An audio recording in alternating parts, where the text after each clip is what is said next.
Yes, all students, a very good morning, and I wholeheartedly welcome you all for Enlightened Educators. And here is one more important update today on DSP.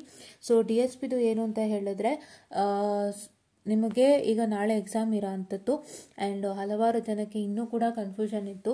21 scheme ನಾವಿದ್ದೀವಿ, so ನಾವು 22 ಸ್ಕೀಮ್ಗೆ ಬರಿಬೋದಾ ಅಂತ ಸುಮಾರು ಜನಕ್ಕೆ ಇನ್ನೂ confusion ಇತ್ತು and confusion ಕೂಡ ಓಡ್ತಾನೆ ಇತ್ತು. And ನಿನ್ನೆ ಕೂಡ ಒಬ್ಬರು ಮತ್ತೆ ಕೇಳಿದ್ರು, ಯಾರಪ್ಪ ಅಂತ ಹೇಳಿದ್ರೆ ಅನ್ನೋನ್ ಹ್ಯೂಮನ್ ಅವರು ಒಂದು ಲಾಸ್ಟ್ ಕ್ವಶನ್ ಅಂತ ಕೇಳಿದ್ದಾರೆ. Whether 5th sem 2021 scheme student should write 2022 scheme equivalent subject are the same 2021 scheme subject, please ma'am don't make us confuse. ಈ ಥರ ಕೂಡ ಕ್ವಶನ್ಸನ್ನು ಕೇಳ್ತಿದ್ರು. ಇದೆಲ್ಲ ನಾನು ಕ್ಲಾರಿಫೈ ಮಾಡಿದ್ದೀನಿ, ದಯವಿಟ್ಟು ಹೋಗಿ ಚೆಕ್ಔಟನ್ನು ಮಾಡಿ. ಆ್ಯಂಡ್ ನಾನು ಯಾರು ಕನ್ಫ್ಯೂಷನ್ ಕೂಡ ಮಾಡ್ತಾ ಇಲ್ಲ, ನಾನು ಕ್ಲಿಯರ್ ಕಟ್ಟಾಗಿ ಹೇಳಿದ್ದೀನಿ ನಾನು. ಅದನ್ನು ನೀವು ಅರ್ಥ ಮಾಡಿಕೊಂಡ್ರೆ ಕರೆಕ್ಟಾಗಿ ಎಲ್ಲ ಗೊತ್ತಾಗತ್ತೆ, ಆಯಿತಾ. It is not that I am making confuse. ಆಯಿತಾ. So 2021 scheme student should write 2022 scheme equivalent subject ಅಂದರೆ ಅದು ಯಾವ ಸೆಮ್ದು ಬೇಕಾದರೂ ಆಗಿರ್ಬೋದು. ಆ ಸೆಮ್ ಇನ್ನೂ ಸ್ಟಾರ್ಟೇ ಆಗಿರಲ್ವಲ್ಲ. So why do you take that into consideration. So ಕರೆಕ್ಟಾಗಿ ನೋಟ್ ಡೌನ್ ಮಾಡಿಕೊಂಡು ಎಲ್ಲ ಅರ್ಥ ಮಾಡ್ಕೊಳ್ಳಿ. ಯಾರಿಗಾದ್ರೂ ಇನ್ನೂ ಡೌಟ್ ಇತ್ತು ಅಂದರೆ ನಮ್ಮ ವೀಡಿಯೋಸ್ಗಳು ನಾನು ಇದಕ್ಕೆ ಅಂತ ಸಂಬಂಧಪಟ್ಟಂತೆ ವೀಡಿಯೋಸ್ಗಳನ್ನ ರಿಲೀಸ್ ಮಾಡಿದ್ದೀನಿ ನಾವು, ಆಯಿತಾ. ಚೆಕ್ಔಟನ್ನು ಮಾಡ್ಕೊಳ್ಳಿ. ಆ್ಯಂಡ್ ನಾವು ಕಮಿಂಗ್ ಆನ್ ಟು DSP ಎಲ್ಲಿ ಅಂತ ಹೇಳಿದ್ರೆ ಇಲ್ಲಿ ಇರುತ್ತೆ ವೀಡಿಯೋಸ್ಗಳು, ದಯವಿಟ್ಟು ನೋಡ್ಕೊಳ್ಳಿ. ಈ ಡೌಟ್ ಕ್ಲಿಯರಿಂಗ್ ಸೆಷನ್ಸ್ ಆಗಿರ್ಬೋದು ಆ್ಯಂಡ್ ಇದು ಆಗಿರ್ಬೋದು, ಸಿಲ್ವರ್ ಜೂಬ್ಲಿದು ಒಂದು ರಿಲೀಸ್ ಮಾಡಿದ್ದೀನಿ, ದಯವಿಟ್ಟು ನಾನು ಚೆಕ್ಔಟನ್ನು ಮಾಡ್ಕೊಳ್ಳಿ. ಆ್ಯಂಡ್ ಈವನ್ ಈ ಡಾಟ್ ಕ್ಲಿಯರಿಂಗ್ ಸೆಷನ್ ಕೂಡ ಚೆಕ್ಔಟ್ ಮಾಡ್ಕೊಳ್ಳಿ. And coming on to DSP, ಇದನ್ನ ಯಾಕೆ ಮಾತಾಡ್ತಾ ಇದ್ದೀನಿ ಅಂದರೆ ಸುಮಾರು ಜನಕ್ಕೆ DSP ಬ್ಯಾಕ್ಲಾಗ್ ಇದೆ 21 ಸ್ಕೀಮ್, ಅವ್ರಿಗೊಂದಿಷ್ಟು ಡೌಟ್ಸ್ ಇರ್ಬೋದು, ಅದಕ್ಕಾಗಿ ಹೇಳ್ತಾ ಇದ್ದೀನಿ. ಅವ್ರಿಗೆಲ್ಲರಿಗೂ 5th ಸೆಮ್ ಜೊತೆಗೆ ಆಲ್ಮೋಸ್ಟ್ ಸುಮಾರು ಕಾಲೇಜಲ್ಲಿ ಮ್ಯಾಪ್ ಮಾಡಿಕೊಟ್ಟಿದ್ದಾರೆ. 4th sem subject that is 21 EC 42 map to BEC 502 ಮಾಡಿಕೊಟ್ಟಿದ್ದಾರೆ. ಏನಕ್ಕಪ್ಪ ಅಂತ ಹೇಳಿದ್ರೆ ಅದು ಫ್ರೆಶ್ ಆಗಿ ಪೇಪರ್ ಬರುತ್ತಿರೋದ್ರಿಂದ ಅವ್ರ ಜೊತೆಗೆ ಬರಲಿ ಅಂತ ಮ್ಯಾಪ್ ಮಾಡಿಕೊಟ್ಟಿದ್ದಾರೆ. ಸೊ ಅದು ನೀವು ನೋಡ್ಕೊಳ್ಳಿ.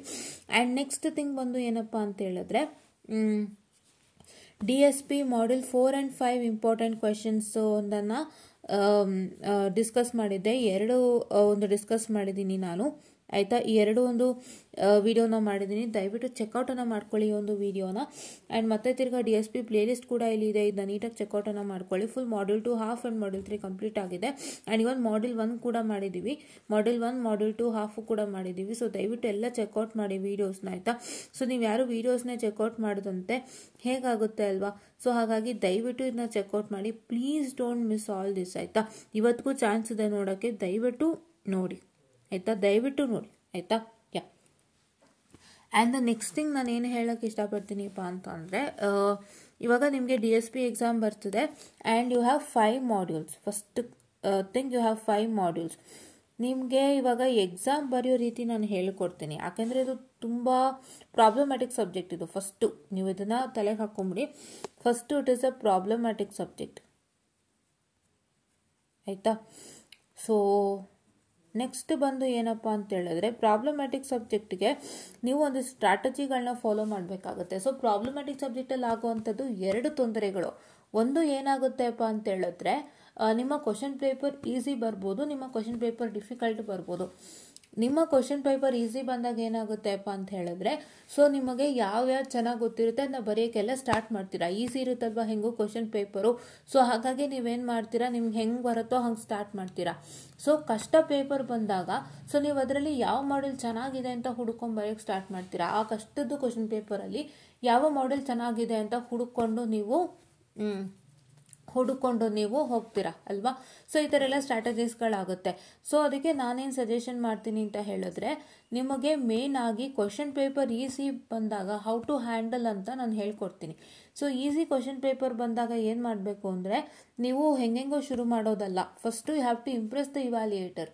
ಈಸಿ ಕ್ವಶನ್ ಪೇಪರ್ ಬಂದಾಗ ಯಾವತ್ತೂ ಕೈ ಬಿಡಬೇಡಿ, ಆಯಿತಾ. ಯಾವತ್ತೂ ನೀವು ಕೈ ಬಿಡಬೇಡಿ. ಆ್ಯಂಡ್ ಇವ್ಯಾಲ್ಯೂಯೇಟರ್ಸ್ನ ಇಂಪ್ರೆಸ್ ಮಾಡೋದನ್ನ ಆದಷ್ಟು ಟ್ರೈ ಮಾಡಿ, ಆಯಿತಾ. ಅದಕ್ಕೆ ಏನು ಮಾಡಬೇಕು ಅಂದರೆ ಯು ಹ್ಯಾವ್ 5 ಮಾಡ್ಯೂಲ್ಸ್ ನಾವು. What is Module 1 regarding signals, okay. Complete signals, energy and power ಬಗ್ಗೆ ಆಗಿರ್ಬೋದು. And convolution of 2 signal that's y of n is equal to x of n into h of n ಆಗಿರ್ಬೋದು, ಅದು ಬರುತ್ತೆ. And second module comes into Z transform ಬರುತ್ತೆ. And ಮತ್ತೆ ತಿರ್ಗಿ start with DFT that is DFT, IDFT and DFT using concentric circle, DFT method, formula method and along with that is also matrix method DFT ಬಂದು. and next thing you have to see the different theorems, okay. Part 1 that is properties part 1 and third module ಅಲ್ಲಿ properties part part 2 there, and we'll be having regarding what I can say the overlap add and save method, and FI DIT FFT and DIF FFT radix 2 ಬರುತ್ತೆ. Next FIR filter ಕಲಿತೀರಾ, ಆಮೇಲೆ IIR ಕಲಿತೀರಾ. ಹೌದಾ? So ಇವಾಗ ಏನಾಗುತ್ತೆಪ್ಪ ಅಂತ ಹೇಳಿದ್ರೆ, ನಾವು first ಇವಾಗ revision ಮಾಡೋಕ್ಕೆ start ಮಾಡ್ತೀರಾ ನೀವು ಇವತ್ತಿಂದ ಅಂದ್ಕೊಳ್ಳಿ. ನೀವು ನೆನ್ನೆಲ್ಲ ಓದಿ ಮುಗಿಸಿರ್ತಾರೆ, ಇವತ್ತಿನ ರಿವಿಷನ್ ಸ್ಟಾರ್ಟ್ ಮಾಡ್ತೀರಾ ಅಂದ್ಕೊಳ್ಳಿ. ರಿವಿಷನ್ ಸ್ಟಾರ್ಟ್ ಮಾಡಿದಾಗ ನಾನು ಹೇಗೆ ರಿವಿಷನ್ ಸ್ಟಾರ್ಟ್ ಮಾಡಬೇಕು, how I have to start my revision, because revision plays an important role. ನೀವು ಇವಾಗ ಏನು ರಿವಿಷನ್ ಮಾಡ್ತೀರಾ ಅದನ್ನೇ ನಾಳೆ ಎಲ್ಲ ಹೋಗಿ ಬರೆಯೋದು 2:30ಗೆ, ಕರೆಕ್ಟ್ ಅಲ್ವಾ? 2 o'clockಗೆ, ಕರೆಕ್ಟ್ ಅಲ್ವಾ? So how to start with revision. First ಯಾವುದು ಶುರು ಮಾಡಬೇಕು ರಿವಿಷನ್ ಅಲ್ಲಿ ಅಪ್ಪ ಅಂತ ಹೇಳಿದ್ರೆ, you have to start with what I can say module number this one, which one module number 3 ಇಂದನೇ ರಿವಿಷನ್ ಸ್ಟಾರ್ಟ್ ಮಾಡಿ. Module number 3 is very easy, revision start ಮಾಡಿ. ಆಯಿತಾ? ಓಕೆ, ನೆಕ್ಸ್ಟ್ ಏನು ಸ್ಟಾರ್ಟ್ ಮಾಡಬೇಕಪ್ಪ ಅಂತ ಹೇಳಿದ್ರೆ, ಮಾಡ್ಯೂಲ್ ನಂಬರ್ ನೀವು 2ನ ಸ್ಟಾರ್ಟ್ ಮಾಡಿ. ಮಾಡ್ಯೂಲ್ ನಂಬರ್ 2ನ ಸ್ಟಾರ್ಟ್ ಮಾಡಿ.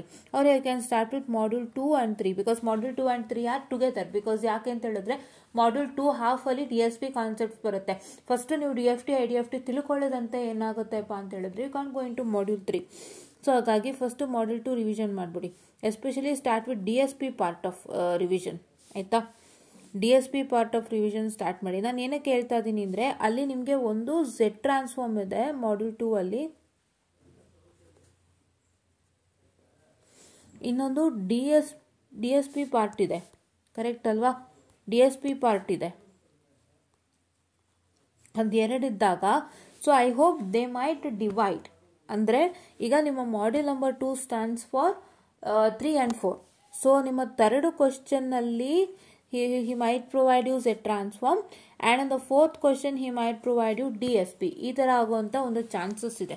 ಸೊ ಹಾಗಾಗಿ ಏನು ಮಾಡ್ತೀರಪ್ಪ ಅಂತ ಹೇಳಿದ್ರೆ, start with DSP concepts from the second module. ನೀವು ರಿವಿಷನ್ ಮಾಡಬೇಕಾದ್ರೆ first second module second part, that is DSP ಪಾರ್ಟನ್ನು ಸ್ಟಾರ್ಟ್ ಮಾಡಿ. DFT IDFT problems and frequency sampling and reconstruction derivation ಇದನ್ನ ಸ್ಟಾರ್ಟ್ ಮಾಡಿ. ಅದಾದಮೇಲೆ ಡೂ ಥರ್ಡ್ ಮಾಡ್ಯೂಲ್. ಅಲ್ಲಿಗೇನಾಯಿತು, complete ಆಯಿತು, ಎರಡಿದು ಕಂಪ್ಲೀಟ್ ಆಯಿತು. ಸೊ ಅವಾಗ ನಿಮಗೆ ಹೆಂಗಾಗುತ್ತೆ, ನಿಮಗೆ ಒಂದು 20 ಪ್ಲಸ್ ಒಂದು 30 ತನಕ ರಿವಿಷನ್ ಮಾಡ್ತೀರಾ. 40 ಮ್ಯಾಕ್ಸಿಮಮ್, 30 ಮಿನಿಮಮ್, ಬಿಕಾಸ್ ಅದರಿಂದಾದರೂ ಒಂದು ಕ್ವಶನ್ ಬರಲೇಬೇಕಲ್ವಾ. ಈಗ Z ಟ್ರಾನ್ಸ್ಫಾರ್ಮ್ ಮತ್ತು ಇದು DSP ಕಾನ್ಸೆಪ್ಟ್ಸ್ ಎರಡು ಕ್ಲಬ್ ಆದಾಗ ಅದೊಂದು ಕ್ವಶನ್ 10ಗಾದರೂ ಇದ್ದೇ ಇರುತ್ತೆ, ಇಲ್ಲ 8ಗಾದರೂ ಇದ್ದೇ ಇರುತ್ತೆ. ಒಂದು 30 ಮಾರ್ಕ್ಸ್ ತನಕ ಓದ್ಕೋತೀರಾ ಮಿನಿಮಮ್ ಅಂದರೆ. ಮ್ಯಾಕ್ಸಿಮಮ್ ಅಂದರೆ 40, because if these two get separated, maximum ಅಂದರೆ ಒಂದು 40ಗಾದರೂ ಬರುತ್ತಲ್ವಾ, ಕರೆಕ್ಟ್ ತಾನೆ? ಎಸ್. ಓಕೆ, ನೆಕ್ಸ್ಟು ಅದಾದ್ಮೇಲೆ ನೀವೇನು ಮಾಡ್ತೀರಪ್ಪ ಅಂತ ಹೇಳಿದ್ರೆ, ಗೋ ಟು ಮಾಡ್ಯೂಲ್ 1. ಇಲ್ಲಿ ಒಂದು ಟ್ವಿಸ್ಟ್ ಇದೆ ಮಾಡ್ಯೂಲ್ 3ನಲ್ಲಿ, ನಾನು ಹೇಳ್ತೀನಿ. Next go to module 1. Module 1 revision ಮಾಡಿ, ಆ್ಯಂಡ್ ಮಾಡ್ಯೂಲ್ 2 ಹಾಫ್ ರಿವಿಷನ್ ಮಾಡಿ. ದಟ್ ಇಸ್ Z ಟ್ರಾನ್ಸ್ಫಾರ್ಮ್ ಪಾರ್ಟ್ನ ರಿವಿಷನ್ ಮಾಡ್ಕೊಳ್ಳಿ. ಸೊ ಈ ಥರ ರಿವಿಷನ್ ಮಾಡಿ. ಇದು ರಿವಿಷನ್ ಆದಮೇಲೆ what is that you have to do as for 4 and 5. For 4 and 5 FIR and IIR ಫಿಲ್ಟರ್ಗೆ ಸಂಬಂಧಪಟ್ಟಂತೆ ನಾನು ವಿಡಿಯೋ ಮಾಡಿದ್ದೀನಿ, ಅದನ್ನು ನೋಡ್ಕೊಂಡು ಓದಿ, ಬಿಕಾಸ್ ದಟ್ಸ್ ವೆರಿ ಇಂಪಾರ್ಟೆಂಟ್. ಆಯಿತಾ? ಸೊ FIR ಅಲ್ಲಿ ನಾನು ಹೇಳಿದ್ದೇನು, direct form 1 and 2 structure, Butterworth Chebyshev, not Butterworth Chebyshev, this one, which one, windows, that is Hamming window, Hanning window, another window, rectangular window, barlet window, and another window is there. Or 4 types of windows are there. But in the question paper, as we discussed in the day before yesterday's session, we saw that there was lot of questions on hemming window and rectangular window, and the same structure henge ಲೆಕ್ಕ ಕೊಡ್ತಿರು, ಅದೇ same structure was map. So ಹಾಗಾಗಿ ಅದನ್ನು practice ಮಾಡಿ. And then I also told many questions to study. Say I told regarding direct form 1 and 2. We discussed regarding Hamming window, Bartlett window, and those kinds of things we discussed. And we also discussed few of the things like FIR and IIR filter, the difference ಆಗಿರ್ಬೋದು, and limitations of FIR filter, and different types of windows to ನಾವು ಒಂದಿಷ್ಟು discussion ಅನ್ನ ಮಾಡಿದ್ವಿ. ಹೌದಾ? Like there is a table for that. No, you have to write that as a theory, and along with that we also discussed regarding the band pass filter, low pass filter and high pass filter. ಅದು discuss ಮಾಡಿದ್ವಿ. So ಈ ಥರದ್ದೆಲ್ಲ ನಾನು discuss ಮಾಡಿದ್ದೀನಿ, ಅದನ್ನ ನೋಡ್ಕೊಂಡು ನೀವು ಓದಿ, ಅದಷ್ಟು ಬಿಟ್ಟು ಏನು ಬರಲ್ಲ. And Hamming window for m=7 is a 100% sure question for exam, right? Don't miss that. ಆಯಿತಾ? Okay, right? Yeah. And next thing fourth ಮಾಡ್ಯೂಲಲ್ಲಿ ಅದು. ಫಿಫ್ತ್ ಮಾಡ್ಯೂಲಲ್ಲಿ we discuss regarding Butterworth and Chebyshev filter, bilinear transformation and same direct form 1 and 2. ಅದರಲ್ಲಿ fourth ಮಾಡ್ಯೂಲಲ್ಲೂ ಕೂಡ we discussed about parallel form, that is lattice structure, and this one, which one, cascade structure. And here also the same we discussed regarding parallel lattice and cascade structure.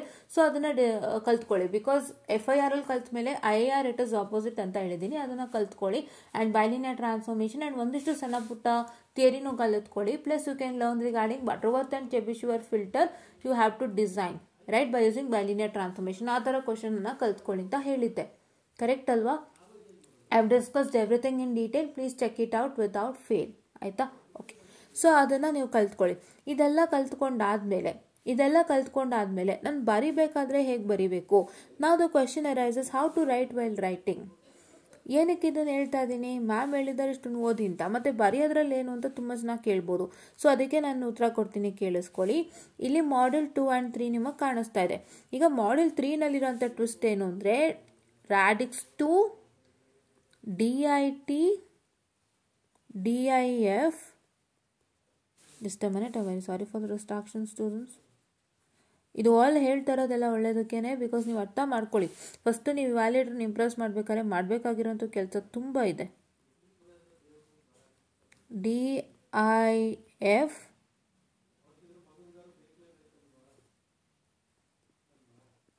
FFT, ಈ 2 question ಇದೆ. ಈ 2 ಕ್ವಶನ್ಗೆ minimum you need half an hour or 3/4, ಅಂದರೆ 3/4 ಗಂಟೆ ಆದರೂ ಬೇಕು. Correct ಅಲ್ವಾ? Half an hour ಅಥವಾ 3/4 ಗಂಟೆ ಆದರೂ ಬೇಕು. ಏನಕ್ಕೆ? ನೀವೆಲ್ಲ ಪ್ರೋಸೆಸ್ ಮಾಡಿದ್ಮೇಲೆ ಮತ್ತೆ ಚೆಕ್ ಮಾಡ್ತೀರಾ, ನಾನು ಮಲ್ಟಿಪ್ಲಿಕೇಶನ್ ಕರೆಕ್ಟ್ ಮಾಡಿದ್ದೀನಾ, ನನ್ನ ಫಾರ್ಮುಲಾ ಕರೆಕ್ಟಾಗಿ ಹಾಕಿದ್ದೀನಾ, ಇಲ್ಲಿಂದ ನಾನು ಜೆ ವ್ಯಾಲ್ಯೂಸ್ ತೊಗೊಂಡಿದ್ದೀನಾ, ಅದೇನೋ ಇರ್ತಲ್ಲ -J ಸಮಥಿಂಗ್ ಆ್ಯಂಡ್ ಆಲ್ ಇಂದ first part and last part, ಅದು ಕರೆಕ್ಟಾಗಿ ತೊಗೊಂಡಿದ್ದೀನಾ, ಇದೆಲ್ಲನೂ ನೀವು ಚೆಕ್ ಮಾಡ್ತಾ ಕೂತ್ಕೊಂಡಾಗ ಟೈಮ್ ಇದಾಗುತ್ತೆ ಅಲ್ವಾ? ಸೊ ಹಾಗಾಗಿ ನಿಮಗೆ ಸ್ಟಾರ್ಟಿಂಗೇ ನೀವು ಅರ್ಧ ಗಂಟೆ 3/4 ಗಂಟೆ ಇದಕ್ಕೆ ವೇಸ್ಟ್ ಮಾಡಿದರೆ ಆಮೇಲೆ ನಿಮಗೆ ಬೇರೆದಕ್ಕೆ ಸ್ವಲ್ಪ ಪ್ರಾಬ್ಲಮ್ ಆಗ್ಬೋದು, if in case it becomes late for you ಅಂತ. ಕರೆಕ್ಟ್ ಅಲ್ವಾ? ಅದು ಒಂದು ಪ್ರಾಬ್ಲಮ್ ಇದೆ. ಆ್ಯಂಡ್ ಇನ್ನೊಂದು ಪ್ರಾಬ್ಲಮ್ ಏನಪ್ಪ ಅಂತ ಹೇಳಿದ್ರೆ, ನೀವು ಇದನ್ನ ಲಾಸ್ಟಲ್ಲಿ ತಗೋತೀನಿ ಅಂದ್ರೂ ಕೂಡ ಏನಾಗುತ್ತೆಪ್ಪ ಅಂತ ಹೇಳಿದ್ರೆ ನಿಮಗೆ ಟೈಮು ಸಫಿಷಿಯೆಂಟ್ ಇಲ್ಲದೇನೂ ಇರ್ಬೋದು. ಬಿಕಾಸ್ ಇದಕ್ಕೆ ಅಂತಲೇ 1 ಗಂಟೆ 1.5 ಗಂಟೆ ಬೇಕಾಗುತ್ತೆ. ಇಲ್ಲಿ 2 ಡಿಸಡ್ವಾಂಟೇಜ್ ಇದೆ. ನಿಮ್ಗೇನು ಅಂತ ಹೇಳಿದ್ರೆ, ಸೇ ಫಾರ್ ಎಕ್ಸಾಂಪಲ್ ಇವಾಗ ನೀವು ಇದನ್ನೇ ಬಿಗಿನಿಂಗಲ್ಲಿ ಬರೆಯಲ್ಲ ಅಂತಲೇ ಇಟ್ಕೊಳ್ಳಿ. ನೀವೇನು ಮಾಡ್ತೀರಾ, ಎಲ್ಲನೂ ನಾನು ಸ್ಟಾರ್ಟ್ ಮಾಡಿಬಿಡ್ತೀನಿ ಆಮೇಲೆ ಇದನ್ನ ಲಾಸ್ಟಿಗೆ ಇಟ್ಕೋತೀನಿ ಅಂತ ಹೇಳ್ತೀರಾ. ಅವಾಗ ಏನಾಗುತ್ತೆ, ನೀವು ಪ್ರತಿಯೊಂದು ಲೆಕ್ಕನೂ ಮಾಡುವಾಗ ಒಂದೊಂದು ಲೆಕ್ಕಕ್ಕೂ ನೀವು ಮಾಡ್ತಾ ಮಾಡ್ತಾ ಮಾಡ್ತಾ ಏನಾಗುತ್ತೆಪ್ಪ ಅಂತ ಹೇಳಿದ್ರೆ ಅಲ್ಲಿ ಟೈಮ್ ಕಿಲ್ ಆಗೋಗುತ್ತೆ ಅಂತ ಇಟ್ಕೊಳ್ಳಿ. Say for example struggling it difficult to finding it difficult to do the problems whatever given in other modules. ನೀವೇನು ಮಾಡ್ತೀರಾ ಅಂದರೆ ನಿಧಾನಕ್ಕೆಲ್ಲ ಚೆಕ್ ಮಾಡಿ ಫಾರ್ಮುಲಾಗೆಲ್ಲ ಅಪ್ಲೈ ಮಾಡಿ ಔಟ್ಪುಟ್ ಬರೆಸ್ತೀರಾ ಅಂತ ಇಟ್ಕೊಳ್ಳಿ. ಸೊ ಅದು ಟೈಮ್ ಹಿಡಿಯುತ್ತೆ ಅಂತ ಇಟ್ಕೊಳ್ಳಿ. ಸೊ ಅವಾಗ ಎಲ್ಲ ಟೈಮು ಎಲ್ಯಾಪ್ಸ್ ಆಗಿ ನಿಮಗೆ 3 ಅವರ್ಸಲ್ಲಿ ಓನ್ಲಿ ಅರ್ಧ ಗಂಟೆ ಸಿಕ್ಕಿದ್ರೆ ಇದನ್ನು ಬರೆಯೋಕ್ಕಾಗಲ್ಲ. ಇದೊಂದು ಪ್ರಾಬ್ಲಮ್ ಇದೆ. ಸೊ ಹಾಗಾಗಿ ನನ್ನ ಸಜೆಷನ್ ಏನಪ್ಪ ಅಂತ ಹೇಳಿದ್ರೆ ನಾನು ಸುಮಾರು ದಿನ ಕ್ಲಾಸ್ದಲ್ಲೇ ಬರೀರಿ ಅಂತ ಹೇಳಿರೋದು ನಾನು. ಬಿಕಾಸ್ ಯಾಕೆಂದರೆ ನಿಮಗೆ ಅದಕ್ಕೆ ಟೈಮ್ ಜಾಸ್ತಿ ಹಿಡಿಯುತ್ತೆ, ಎಲ್ಲ ಬರೆದ್ಬಿಟ್ಟು ಲಾಸ್ಟಲ್ಲಿ ಇಟ್ಕೊಳ್ಳಿ ಅಂತ. ಬಟ್ ಏನಾಗುತ್ತೆ ಅಂತ ಹೇಳಿದ್ರೆ ಕೆಲವರಿಗೆ ಪ್ರಾಬ್ಲಮ್ ಸಬ್ಜೆಕ್ಟು ಕಷ್ಟನೂ ಹೌದು ಅಲ್ವಾ? ಸೊ ಅವ್ರಿಗೇನು ಅಂತ ಹೇಳಿದ್ರೆ ಎಲ್ಲ ಓದ್ಕೊಂಡು ಹೋಗಿದ್ರು ಅಲ್ಲೇನೋ ಒಂಥರ ಟೆನ್ಷನ್ಗೆ ಮರೆಯೋವಂಥದ್ದು, ಸಡನ್ನಾಗಿ ಯಾವುದೋ ಸ್ಟೆಪ್ ಮಿಸ್ ಆಗೋವಂಥದ್ದು, ಇದು ಹೆಂಗೆ ಬಂತು ಇಲ್ಲ ಗೊತ್ತಾಗ್ತಾ ಇಲ್ವಲ್ಲ ಅಂತ ಮಧ್ಯದಲ್ಲಿ ಪೆನ್ ಡೌನ್ ಮಾಡೋವಂಥದ್ದೆಲ್ಲ ಆಗ್ತಾನೆ ಇರುತ್ತೆ ಅದು ಟೆನ್ಷನಿಗೆ. ಸೊ ಹಾಗಾಗಿ ಏನಾಗುತ್ತೆ ಅಂತ ಹೇಳಿದ್ರೆ ನೀವು ಬಿಗಿನಿಂಗಲ್ಲಿ ಬರೋದ್ರೂ ಕೂಡ ಫಸ್ಟ್ 1 ಅವರ್ ಟೈಮ್ ಕಿಲ್ ಆಗೋಗುತ್ತೆ, ಆ್ಯಂಡ್ ಲಾಸ್ಟಲ್ಲಿ ಬರೋದ್ರೂ ಕೂಡ ಫಸ್ಟ್ 1 ಅವರ್ ಟೈಮ್ ಕಿಲ್ ಆಗೋಗುತ್ತೆ. ಸೊ ಈ ಥರ ಒಂದು ಪ್ರಾಬ್ಲಮ್ ಆಗುವಂಥ ಚಾನ್ಸಸ್ ಇರೋ ಅಂಥದ್ದು. ಸೊ ಹಾಗಾಗಿ ಏನಾಗುತ್ತೆ ಅಂತ ಹೇಳಿದ್ರೆ ನಿಮಗೆ ಸಿಗೋದು ಇವಾಗ 3 ಅವರಲ್ಲಿ ಓನ್ಲಿ 1.25 ಗಂಟೆ ಸಿಗುತ್ತೆ ಬೇರೆ ಎಲ್ಲ ಮಾಡ್ಯೂಲ್ಗೂ. Because this only takes a lot of time. ಅದರಲ್ಲೂ 8 DFTಗೆ ಅಂತಂದರೆ ನೀವು ನೀಟಾಗಿ ಲೈನ್ ಹಾಕ್ಬಿಟ್ಟು ಎಲ್ಲಾನು ನೀಟಾಗಿ ಚೆಕಿಂಗ್ ಮಾಡಿ ಮಾಡೋಷ್ಟರಲ್ಲೇ ಆಗುತ್ತೆ. ಅದು ತುಂಬ ಜನ ಹಾಗೆ ಮಾಡ್ತೀರಾ, ನನ್ನಂಥವ್ಳು ಕೂಡ ನಾನು ಹಾಗೆ ಮಾಡಿದ್ದು. ಅದು ಮಾಡಿದ್ಮೇಲೆ ಎಲ್ಲಾನು ನೀಟಾಗಿ ಚೆಕಿಂಗ್ ಮಾಡಿ ಇದಕ್ಕೆ ಅದು ಕರೆಕ್ಟ್ ಮಲ್ಟಿಪ್ಲಿಕೇಶನ್ ಆಗಿದ್ದಾನಾ, have we got the proper output from 2 DFT, have we got the proper output from 4 DFT and 8 DFT, so ಒಂದ್ಸಲ ಚೆಕ್ ಮಾಡ್ತಾನೆ ಇರ್ತೀವಿ ನಾವು ಅಲ್ವಾ? ಸೊ ಹಾಗಾಗಿ ನಿಮಗೆ ನಾನು ಕೊಡುವಂಥ ಸಜೆಷನ್ ಏನು ಅಂತಂದರೆ ನಿಮಗೆ if in case if DIT FFT and DIF FFT is asked, ಅಂತ ಕೇಳಿತ್ತು. ನಾನು ಬರೆದು ತೋರಿಸ್ತೀನಿ ನೋಡಿ, ಇಲ್ಲಿ ಕನ್ಫ್ಯೂಷನ್ ಮಾಡ್ಕೋಬೇಡಿ. If a question is asked from DIT or DIF and if that question only you know, ಅಂದರೆ ನಿಮಗೆ ಮಾಡೆಲ್ 3ಗೆ ಯಾವ question number it is 5 and 6. 5 and 6 ಅಲ್ಲಿ ನಿಮಗೆ ಯಾವುದಾದ್ರೂ ಒಂದು ಕ್ವಶನ್ನಲ್ಲಿ DIT ಅಥವಾ DIF 50 ಕೇಳಿದ್ದು, ನಿಮಗೆ ಅದೇ ಕ್ವಶನ್ ಗೊತ್ತಿದ್ದಾರೆ, ನಂಗೆ ಅದೇ ಕ್ವಶನ್ ಚೆನ್ನಾಗಿ ಗೊತ್ತು, ನಂಗೆ ಇನ್ನೊಂದು ಕ್ವಶನ್ ಚೆನ್ನಾಗಿ ಗೊತ್ತಿಲ್ಲ ಅಂತಂದಾಗ ನೀವೇನು ಮಾಡಬೇಕು ಅಂದರೆ ಆದಷ್ಟು ನೀವು ಪ್ರಯತ್ನ ಮಾಡಿ DIT ಆ್ಯಂಡ್ DIF 50ನ ಸಾಧ್ಯವಾದಷ್ಟು ನೀವೇನು ಮಾಡ್ತೀರಪ್ಪ ಅಂತ ಹೇಳಿದ್ರೆ ಫಸ್ಟೇ ಫಿನಿಷ್ ಮಾಡ್ಕೊಳಕ್ಕೆ ಟ್ರೈ ಮಾಡಿ. ನಿಮಗಾಗಲಿಲ್ವಾ ಲಾಸ್ಟಲ್ಲೂ ಬರೀಬೋದು, ತೊಂದರೆ ಇಲ್ಲ. ಬಟ್ ಏನು ಅಂದರೆ ಫಸ್ಟು ನಿಮ್ಮ ಕಂಫರ್ಟ್ ಝೋನ್ ನೋಡ್ಕೊಳ್ಳಿ. ಫಸ್ಟ್ ಏನು ಲಾಸ್ಟಲ್ಲಿ ಬರಿತೀನಿ ಅನ್ನೋದಲ್ಲ, it's all your comfort zone. First whole question paper check ಮಾಡಿ, ಆ ಇಡೀ ಕ್ವಶನ್ ಪೇಪರನ್ನು ನೀವೇನು ಮಾಡಬೇಕಪ್ಪ ಅಂತ ಹೇಳಿದ್ರೆ ಚೆಕ್ ಮಾಡಿಬಿಟ್ಟು ನೀವು ನೋಡಿ ನಿಮಗದರಲ್ಲಿ ಯಾವುದೇ ಸುಲಭ ಇದೆ ಅಂತ ಚೆಕ್ ಮಾಡ್ಕೊಳ್ಳಿ. ಇಲ್ಲಿ 2 ಥರ ಆಗುತ್ತೆ. ಏನು ಅಂದರೆ ಒಂದು ನೀವು ಓದ್ಕೊಂಡು ಹೋಗಿರೋ ಪ್ರಕಾರ ಅರ್ಥನೇ, ಇವಾಗ ನಾನು ಏನು ರಿವಿಷನ್ ಮಾಡಿ ಅಂತ ಹೇಳಿದೆ ಅದ್ರ ಪ್ರಕಾರ ಅರ್ಥನೇ ಚೆನ್ನಾಗಿ ಬಂದಿರ್ಬೋದು. ಇಲ್ಲಪ್ಪ ಅಂತ ಹೇಳಿದ್ರೆ ಅವ್ರು ಹೆಂಗೋ ಕೊಟ್ಟಿರ್ತಾನೆ, ಒಂದು ಮೀಡಿಯಮಾಗಿ ಕೊಟ್ಟಿರ್ತಾನೆ. ಸೊ ಅದರಲ್ಲಿ ನೀವು ಈಸಿ ಟಾಪಿಕ್ಸ್ ನಾನು ಯಾವ್ದು ಚೆನ್ನಾಗಿ ಓದ್ತೀನಿ ಅಂತ ಹುಡ್ಕೊಂಬರಿ ಅಂತ ಒಂದು ಪರಿಸ್ಥಿತಿ ಕೂಡ ಬರ್ಬೋದು. 2 ಆಗುತ್ತೆ. ಪ್ರಾಬ್ಲಮ್ಯಾಟಿಕ್ ಸಬ್ಜೆಕ್ಟ್ ನಮ್ಮ ಕೈಯಲ್ಲಿಲ್ವಲ್ಲ. ಸೊ ಹಾಗಾಗಿ ಅದಕ್ಕೆ ನಾನೇನು ಸಜೆಷನ್ ಮಾಡ್ತೀನಿ ಅಂದರೆ ಫಸ್ಟು ನೀವೇನು ಮಾಡ್ತೀರಪ್ಪ ಅಂತ ಹೇಳಿದ್ರೆ ಇಡೀ ಕ್ವಶನ್ ಪೇಪರನ್ನು ಸ್ಕ್ಯಾನ್ ಮಾಡಿ. ಸ್ಕ್ಯಾನ್ ಮಾಡಿ ನೋಡಿದಾಗ ನಿಮಗೆ ಇಫ್ ಇನ್ ಕೇಸ್ 3rd ಮಾಡ್ಯೂಲ್ನ ಎಕ್ಸ್ಕ್ಲೂಡ್ ಮಾಡಿ ಬೇರೆ ಎಲ್ಲ ಮಾಡ್ಯೂಲಿಂದನೂ ನಂಗೆ ಚೆನ್ನಾಗಿ ಬರುತ್ತೆ ನನಗೆ ಬರೆಯೋಕ್ಕೆ. I know to write neatly in all the other modules excluding 3rd module ಅಂತ ಹೇಳಿದ್ರೆ, ಅಂದರೆ 3rd ಮಾಡ್ಯೂಲ್ ನಿಮಗೆ ಚೆನ್ನಾಗಿ ಗೊತ್ತು, ನಾನಿಲ್ಲ ಅಂತ ಹೇಳ್ತಾ ಇಲ್ಲ. ಅದನ್ನು ಪಕ್ಕಕ್ಕಿಟ್ಟು ನೀವು 4 ಮಾಡ್ಯೂಲ್ನ ಫಸ್ಟ್ ಚೆಕ್ ಮಾಡಿ. ನಾನು ಹೇಳೋದು ಅರ್ಥ ಮಾಡ್ಕೊಳ್ಳಿ. ಅದನ್ನ ಪಕ್ಕಕ್ಕಿಟ್ಟು 4 ಮಾಡ್ಯೂಲ್ ಚೆಕ್ ಮಾಡಿ. ಆ 4 ಮಾಡ್ಯೂಲ್ನಲ್ಲಿ ನಿಮಗೆ ಯಾವುದು ಚೆನ್ನಾಗಿ ಬರುತ್ತೆ, ನನಗೆಲ್ಲನೂ ಚೆನ್ನಾಗಿ ಬರುತ್ತೆ, ನಾನು ಮಾಡಿದರೆ ಬೇಗ ಮಾಡ್ತೀನಿ, ಒಂದು 5-10 ಮಿನಿಟ್ಸ್ ಒಂದು ಲೆಕ್ಕಕ್ಕೆ ತಗೋತೀನಿ ಅಂತಂದರೆ, ಸೊ ಆವಾಗ ನೀವೇನು ಮಾಡ್ಬೋದು ಅಂದರೆ ಅಷ್ಟು ಮಾಡ್ಯೂಲ್ನ ಬರೆದು ಲಾಸ್ಟಿಗೆ ನೀವು 3rd ಮಾಡ್ಯೂಲ್ಗೆ ಇಟ್ಕೋಬೋದು. ಆಯಿತಾ? ಬಟ್ ಇಫ್ ಇನ್ ಕೇಸ್ ನೀವು 3rd ಮಾಡ್ಯೂಲ್ ಎಕ್ಸ್ಕ್ಲೂಡ್ ಮಾಡಿ 4 ಮಾಡ್ಯೂಲ್ಸನ್ನು ಚೆಕ್ ಮಾಡಿದಾಗ ಕ್ವಶನ್ ಪೇಪರಲ್ಲಿ ನನಗೆ ಎಲ್ಲನೂ 50-50ನೇ ಗೊತ್ತು, ನನಗೆ ಅರ್ಧ ಬರ್ಧನೇ ಗೊತ್ತು, ಸೊ ನಾನು ಎಲ್ಲ ಮಾಡ್ಯೂಲ್ನು ತೊಗೊಂಡು ಲಾಸ್ಟಿಗೆ 3rd ಮಾಡ್ಯೂಲ್ ಇಟ್ಕೋತೀನಿ ಅಂದರೆ ನನಗೆ ಇದು ಮಾಡೋಷ್ಟೇ ಟೈಮ್ ಆಗುತ್ತೆ, 3rd ಮಾಡ್ಯೂಲ್ ನಂಗೆ ಬರೆಯೋಕ್ಕಾಗುತ್ತೋ ಇಲ್ವೋ ಗೊತ್ತಿಲ್ಲ ಅನ್ನೋವಂಥ ಡೌಟ್ ಇರೋರು ಫಸ್ಟೇ 3rd ಮಾಡ್ಯೂಲ್ ಚೆನ್ನಾಗಿ ಗೊತ್ತಿದ್ರೆ ಅಟೆಂಡ್ ಮಾಡಿಬಿಡಿ. ಆಯಿತಾ? This is what is the thing. Because time kill ಆಗುತ್ತಲ್ಲ ನಿಮಗೆ, ಒಂದು ಅರ್ಧ ಗಂಟೆ 3/4 ಗಂಟೆ ಆದರೂ ಬೇಕು, ಟೈಮ್ ಕಿಲ್ ಆಗುತ್ತೆ, ನಿಮಗೆ ಗೊತ್ತಾಗಲ್ಲ. ನೀವು ಲೈನ್ಸ್ ಹಾಕಿ x0 x1 x2 till x8 ಬರೆದು ಅದನ್ನು 2.DFTಗೆ ಮಲ್ಟಿಪ್ಲೈ ಮಾಡಿ ಮತ್ತೆ ಅದರ ಔಟ್ಪುಟ್ನ 4.DFTಗೆ ತೊಗೊಂಡು ಮತ್ತೆ 8.DFT ಔಟ್ಪುಟ್ ತೆಗೆದು, ಇಲ್ಲ DIF ಅಂತ ಹೇಳಿದ್ರೆ ಒಂದು ರಿವರ್ಸ್ ಆಗುತ್ತೆ, ಕರೆಕ್ಟ್ ಅಲ್ವಾ? ರಿವರ್ಸ್ ಆಗುತ್ತೆ, 8 4 2 ಆಗುತ್ತೆ. ಸೊ ಅದನ್ನ ಮಾಡೋಷ್ಟ್ರಲ್ಲಿ ಆಗುತ್ತೆ. ಸೊ ಅದಕ್ಕೋಸ್ಕರ ಈ ಥರ ಸ್ಟಾರ್ಟ್ ಮಾಡಿ. ಆಯಿತಾ? 3rd ಮಾಡ್ಯೂಲ್ನ ನೀವು ಫಸ್ಟ್ ಬರಿಬೇಕಾ ಲಾಸ್ಟ್ ಬರಿಬೇಕಾ ಅನ್ನೋದು ನಿಮಗೆ ಬಿಟ್ಟಿತ್ತು. But 3rd module ಬಿಡಲೇಬೇಡಿ. 3rd module ಏನಾದರೂ ಬಿಟ್ಟರೆ ಖಂಡಿತ ನಿಮಗೆ DSPಲಿ ಪ್ರಾಬ್ಲಮ್ ಆಗುತ್ತೆ. ಖಂಡಿತ ಹೇಳ್ತಾ ಇದ್ದೀನಿ. ಯಾವ ಮಾಡ್ಯೂಲಲ್ಲೂ ಅಲ್ಲ, 3rd ಮಾಡ್ಯೂಲಲ್ಲೇ ಈಸಿಯಾಗಿ 20 ತೊಗೋಬೋದು. ಅದನ್ನು ಯೋಚನೆ ಮಾಡಿ. ಯಾವ್ದು ಬಿಟ್ಟರು 3rd ಮಾಡ್ಯೂಲು 2nd ಫಸ್ಟು ಬಿಡೋಕ್ಕೆ ಹೋಗಬೇಡಿ, ಖಂಡಿತವಾಗ್ಲೂ ಬಿಡಬೇಡಿ. ಯಾವುದು ಬಿಟ್ರು 3 2 1 ಬಿಡೋಕ್ಕೆ ಹೋಗಬೇಡಿ. ಆಯಿತಾ? ಸೊ ಇವಾಗ ನೆಕ್ಸ್ಟ್ ಏನಪ್ಪ ಅಂತ ಹೇಳಿದ್ರೆ next things first impress your evaluator ಅನ್ನೋ ಕಾನ್ಸೆಪ್ಟ್ ಇದು. ಕರೆಕ್ಟ್ ಅಲ್ವಾ? It's impress your evaluator to get good marks ಅಂತ. ಹೌದಾ? Impress your evaluator to get good marks ಅಂತ. ನೀವು ಎಕ್ಸಾಮ್ ಹಾಲಲ್ಲಿ ಏನು ಡಿಸಿಷನ್ ತೊಗೋತೀರಾ, ನಾನು ಯಾವ್ದನ್ನ ಫಸ್ಟ್ ಬರೀಬೇಕು ಅಂತ, ಅದ್ರ ಮೇಲೆ ನಿಮ್ಮ ಮಾರ್ಕ್ಸ್ ಡಿಸೈಡ್ ಆಗುತ್ತೆ. ಅದಕ್ಕೆ ನಾನು ಹೇಳಿದ್ದು ಫಸ್ಟು 3rd ಮಾಡ್ಯೂಲ್ನ ಎಕ್ಸ್ಕ್ಲೂಡ್ ಮಾಡಿ ಎಲ್ಲ 4 ಮಾಡ್ಯೂಲ್ಸ್ನ ಚೆಕ್ ಮಾಡಿ ಕ್ವಶನ್ ಪೇಪರಲ್ಲಿ ನೀವು ಚೆಕ್ ಮಾಡಿಬಿಟ್ಟು if in case you are looking through that ನನಗೆ ಕೊಟ್ಟಿರೋಂಥ ಎಲ್ಲ 4 ಮಾಡ್ಯೂಲಲ್ಲೂ ಕ್ವಶನ್ಸ್ ಚೆನ್ನಾಗಿದೆ, ನಾನು I just try to write it. ನೀಟಾಗಿ ನಾನು ಬರಿತೀನಿ, ನೀಟಾಗಿ ಅದನ್ನ ಬರಿತೀನಿ, ಒಂದು ಪ್ರಾಬ್ಲಮ್ಗೂ ಒಂದೊಂದು 5-10 ಮಿನಿಟ್ಸಲ್ಲೇ ಬೇಗ ಮುಗಿಸ್ತೀನಿ, ಚೆನ್ನಾಗಿ ಕೊಟ್ಟಿದ್ದಾರೆ ಅಂತ ಅಂದರೆ ನೀವೇನು ಮಾಡ್ಬೋದಪ್ಪ ಅಂತ ಹೇಳಿದ್ರೆ ನೀವು 3rd ಮಾಡ್ಯೂಲ್ನ ಬಿಟ್ಬಿಟ್ಟು ಫಸ್ಟು ಯಾವ್ದು ನಿಮಗೆ ತುಂಬ ಚೆನ್ನಾಗಿ ಗೊತ್ತಿದೆ ಅದನ್ನು ಬರೆದು ಆಮೇಲೆ ನೀವು 3rd ಮಾಡ್ಯೂಲ್ನ ಇಟ್ಕೊಳ್ಳಿ.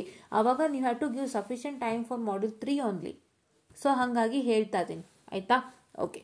ಆ್ಯಂಡ್ ಇಂಪ್ರೆಸ್ ದ ಇವ್ಯಾಲ್ಯೂಯೇಟರ್ ಕಾನ್ಸೆಪ್ಟ್ಗೆ ನೀವೇನು ಮಾಡಬೇಕಪ್ಪ ಅಂತ ಹೇಳಿದ್ರೆ ಫಸ್ಟು ನೀವು ನಾನು ಏನು ಥರ ಹೇಳಿದ್ದೆ ರಿವಿಷನ್ ಮಾಡಿ ಅಂತ, ಅದೇ ಥರ ರಿವಿಷನ್ ಮಾಡಿ ಅದೇ ಥರ ರಿವಿಷನ್ ಮಾಡಿಬಿಟ್ಟು ನೀವೇನು ಮಾಡ್ತೀರಪ್ಪ ಅಂತ ಹೇಳಿದ್ರೆ ಫಸ್ಟು ಕ್ವಶನ್ ಪೇಪರ್ ನೋಡೋ ತಕ್ಷಣ ನೀವು ರಿವಿಷನ್ ಮಾಡಿರೋ ಥರ ಅದರಲ್ಲಿ ನೀವು ಯಾವುದು ತುಂಬ ಚೆನ್ನಾಗಿ ಓದಿದ್ದೀರಾ ಅದನ್ನೇ ಫಸ್ಟ್ ಬರೀರಿ.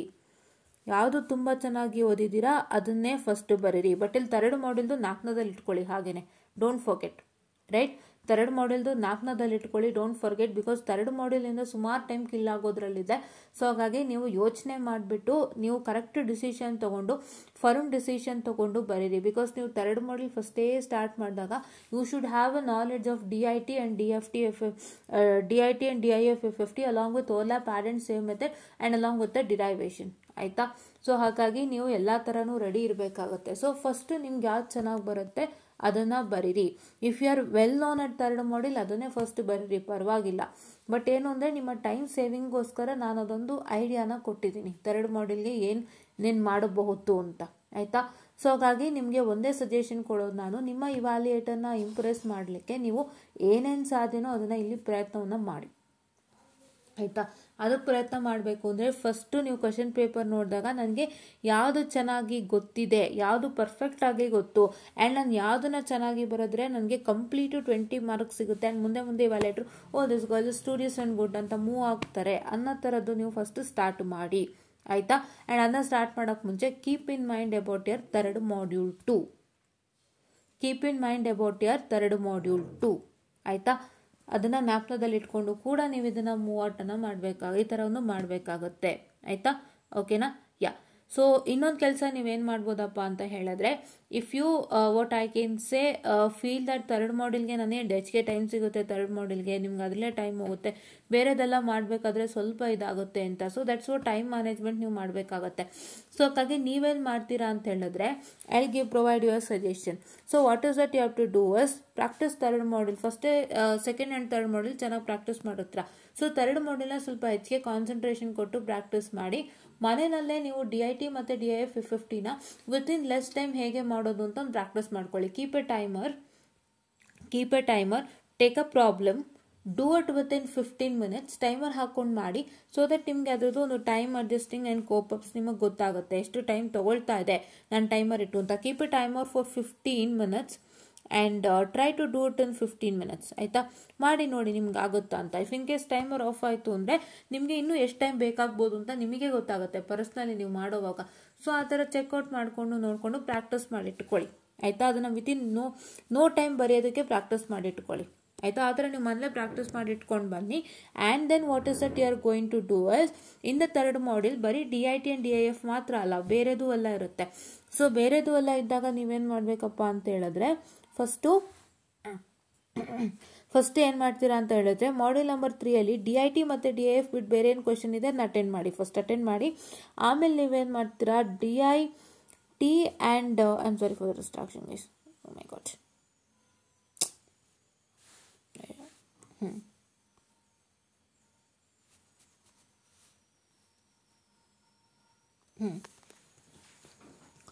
DIT and what I can say DIFFFTದು ಏನು ಡಯಾಗ್ರಾಮ್ ಇರುತ್ತೆ, ಅದೇ ಜಸ್ಟ್ ಒಂದು ಬಟರ್ಫ್ಲೈ ಸ್ಟ್ರಕ್ಚರ್ ಇರುತ್ತಲ್ಲ ಆ ಸ್ಟ್ರಕ್ಚರ್ನ ಬರೆದಿಟ್ಟುಬಿಡಿ, ಒಂದು ಪೇಜಿಗೆ ಬರೆದಿಟ್ಟುಬಿಟ್ಟು ನೀವೇನು ಮಾಡ್ತೀರಾ ಅಂದರೆ what I can say leave an other page for that, ಅದಕ್ಕೊಂದು ಅದರ್ ಪೇಜ್ ಬಿಟ್ಬಿಟ್ಟು ಆಮೇಲೆ ನೀವು ಬೇರೆದೆಲ್ಲ ಬರೆಯೋಕ್ಕೆ ಸ್ಟಾರ್ಟ್ ಮಾಡಿ. ಆಮೇಲೆ ಲಾಸ್ಟಿಗೆ ಅದಕ್ಕೆ ಬನ್ನಿ, ಬಟರ್ಫ್ಲೈ ಸ್ಟ್ರಕ್ಚರ್ನ ಸ್ಟಾರ್ಟ್ ಮಾಡ್ಕೊಳ್ಳಿ.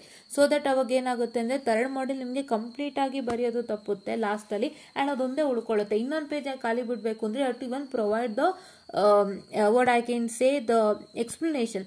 ಅಂದರೆ ಇವಾಗ for example say oh my god, ಇವಾಗ ಈ ಥರದ್ದೊಂದು 2 ಪಾಯಿಂಟ್ DFT ಇರುತ್ತೆ ಅಂದ್ಕೊಳ್ಳಿ. So you have solve 2 point DFT. ಇಲ್ಲೊಂದು ರಿಸಲ್ಟೆಂಟ್ ಬಂದಿರುತ್ತೆ. Let me consider that is x0 and x1. ಏನಾಗುತ್ತೆಪ್ಪ ಅಂತ ಹೇಳಿದ್ರೆ x0ದು ಏನಿಲ್ಲ ವ್ಯಾಲ್ಯೂ ಇದೆ ಅದು ಏನಾಗುತ್ತೆ, ಇಲ್ಲೊಂದು ವ್ಯಾಲ್ಯೂ ಇರುತ್ತಲ್ವ ಅದ್ರ ಜೊತೆಗೆ ಮಲ್ಟಿಪ್ಲೈ ಆಗಿ ವಿಲ್ ಗೆಟ್ ದ ರಿಸಲ್ಟೆಂಟ್. ಅದ್ರದ್ದು ನೀವೇನು ಮಾಡಬೇಕಾಗುತ್ತೆ, ವರ್ಕಿಂಗ್ ತೋರಿಸ್ಬೇಕಾಗುತ್ತೆ. You have to show the working, not only writing the diagram there, you have to even show the working.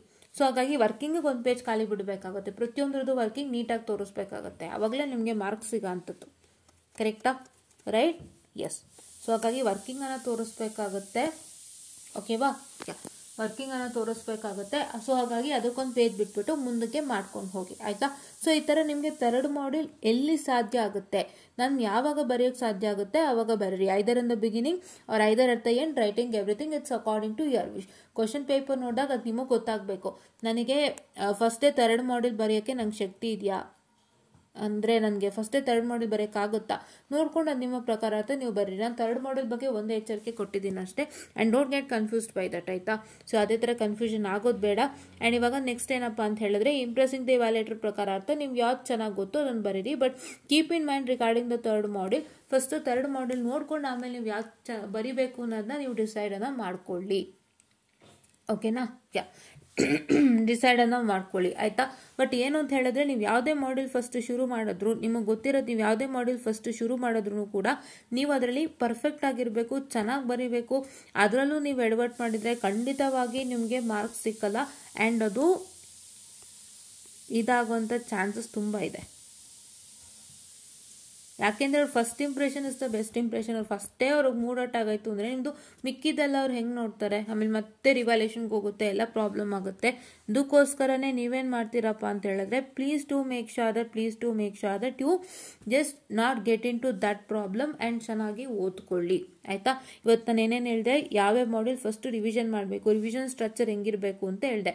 ಆಮೇಲೆ ನಾನು ನಿಮ್ಗೆ ಏನು ಹೇಳಿದೆ, ಹೇಗೆ ನೀವು ಅಟೆಂಪ್ಟ್ ಮಾಡಬೇಕು ಎಕ್ಸಾಮಲ್ಲಿ, ಯಾವ್ದನ್ನ ಫಸ್ಟ್ ಅಟೆಂಪ್ಟ್ ಮಾಡಬೇಕು ಅಂತಲೂ ಹೇಳ್ಕೊಟ್ಟಿದ್ದೀನಿ, ಆಯಿತಾ.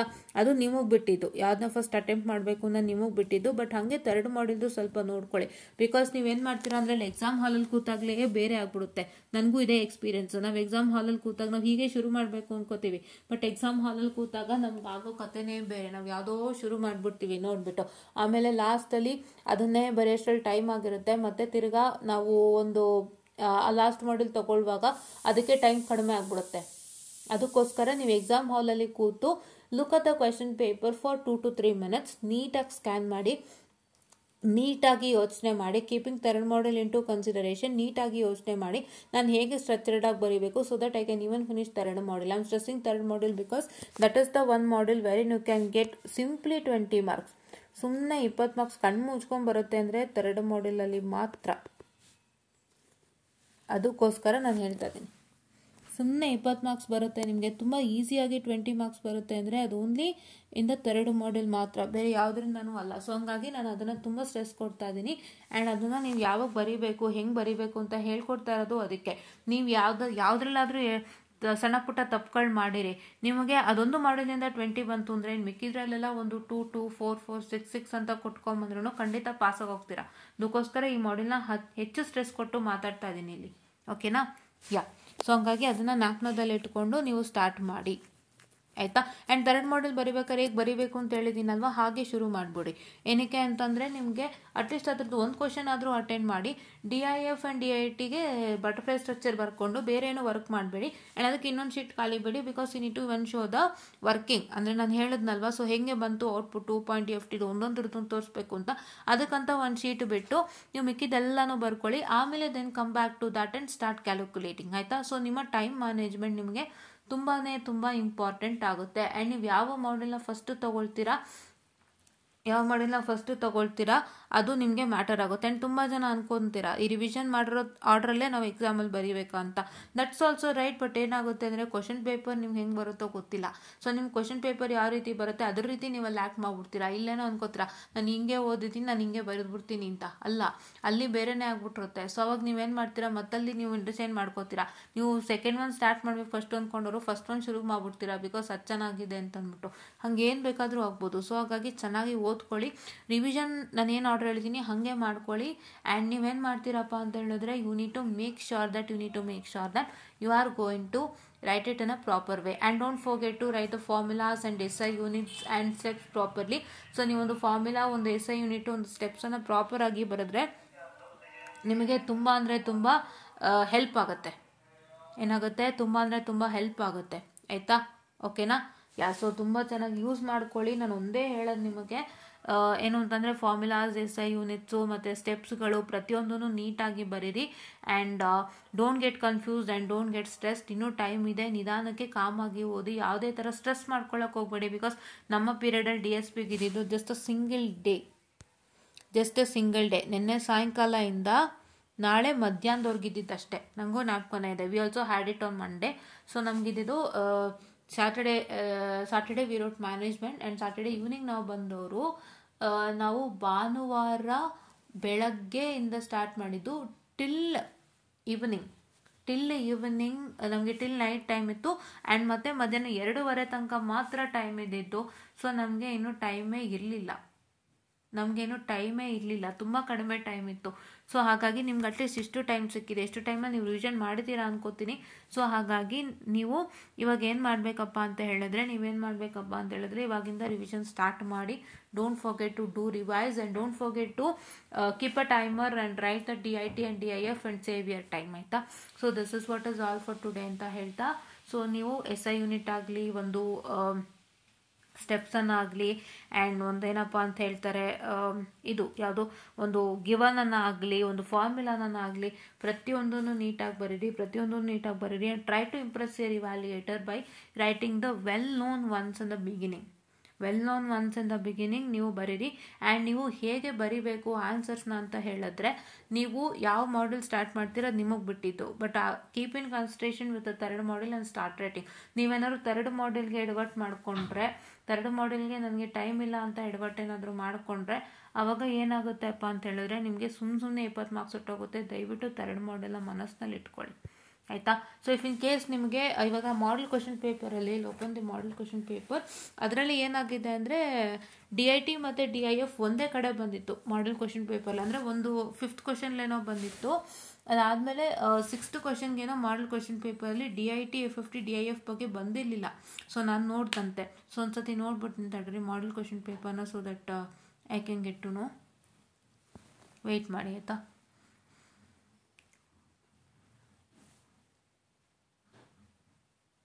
I am opening it, please to wait students, ಆಯಿತಾ. ಸೊ ಇದನ್ನು 4ನೇದಲ್ಲಿ ಇಟ್ಕೊಂಡು ನೀವು ಬರೀರಿ, ಆಯಿತಾ.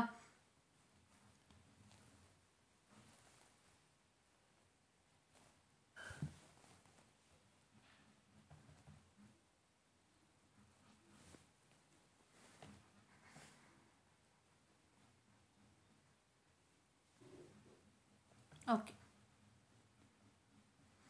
I got the one. And ಇಲ್ಲಿ ನೋಡ್ತಾ ಇರ್ಬೋದು. ಸೊ ಮಾಡೆಲ್ ಕ್ವಶನ್ ಪೇಪರಲ್ಲಿ ನಮಗೆ ಅವ್ರು ಏನು ಮಾಡಿದ್ದಾರೆ ಅಂತೇಳಿ 2 ಕಡೆನೂ ಕೊಟ್ಟಿದ್ದಾರೆ ಸ್ಟೂಡೆಂಟ್ಸ್, 2 ಕಡೆನೂ ಕೊಟ್ಟಿದ್ದಾರೆ. ಸೊ 2 ಕಡೆನೂ ಕೊಟ್ಟಿರೋ ಕಾರಣದಿಂದಾಗಿ ದಯವಿಟ್ಟು ಅದ್ರ ಕಾಳಜಿ ಇಟ್ಕೊಂಡು ಶುರು ಮಾಡಿ.